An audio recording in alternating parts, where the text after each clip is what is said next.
In this lecture, we will study about Zener regulator.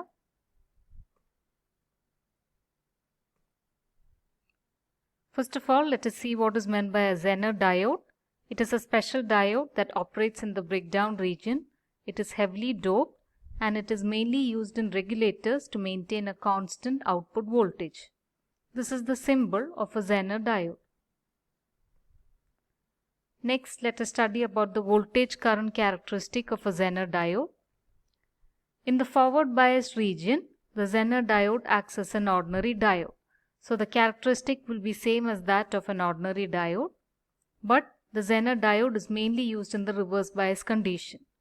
The main property of the Zener diode is that when it is operated in the reverse region, irrespective of the current flow through it, the voltage will remain a constant. And this voltage is called as Zener breakdown voltage or VZ. Next, let us study about a voltage regulator. The circuit is given over here. The property of the Zener diode that is employed here is it maintains a constant output DC voltage when it is reverse biased. So you can see here that the Zener diode is in reverse bias condition. It is positive over here and negative over here. The Zener diode is also connected in parallel with the load resistance RL. Resistor R is a current limiting resistor and the output is taken across the load resistor RL.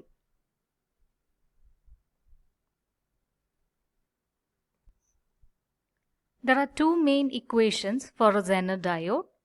First, by applying KVL, the input voltage Vin is equal to the output voltage V0 plus I into R.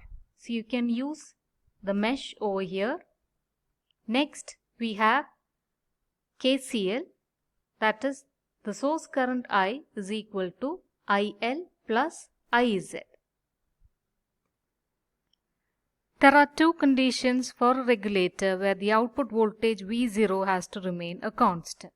The first one out of that is called as line regulation, that is the input voltage Vin is going to vary. In spite of that, the output voltage will remain a constant. So let's see that. In the first case, when Vin is going to increase, that is when Vin will increase, the total source current I will also increase. The Zener current IZ will also increase by equation 2 and IL is maintained a constant. That is, all the current change coming in I is reflected only in IZ and IL will remain a constant. So that the output voltage V0, which is equal to IL into RL, is also a constant.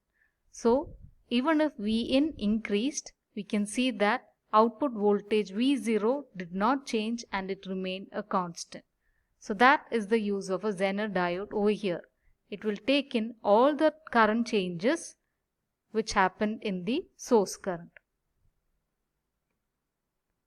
Now let us see the second case when Vin is decreasing. So the opposite processes will take place.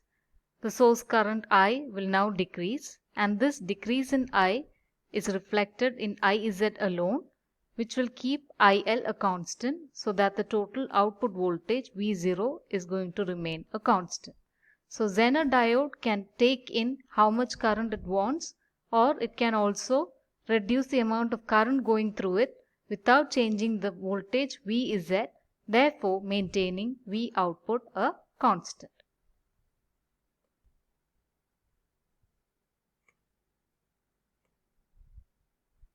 Now let us derive the term line regulation.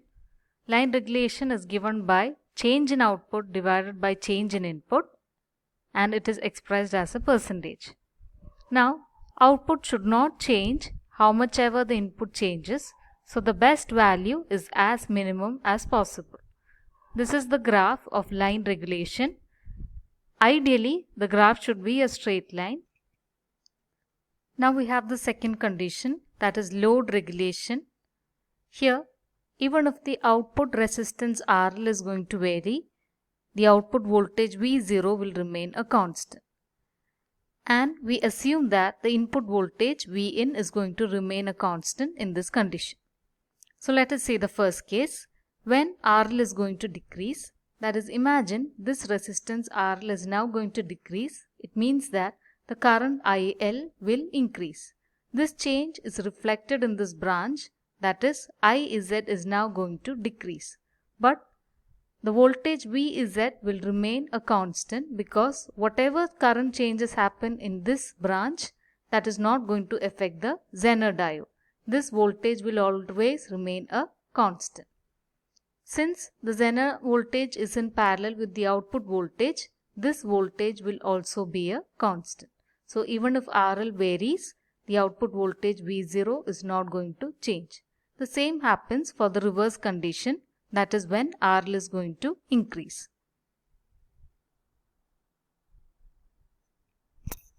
Next, we have a term called load regulation. It is expressed as a percentage and it is given by the equation V no load minus V full load divided by V full load. So, V no load means when the load resistance is equal to 0 and V full load means when the load resistance is connected. Ideally, when the resistance change is there should not be any change in output voltage. So this term has to be a minimum. This is the graph of load regulation.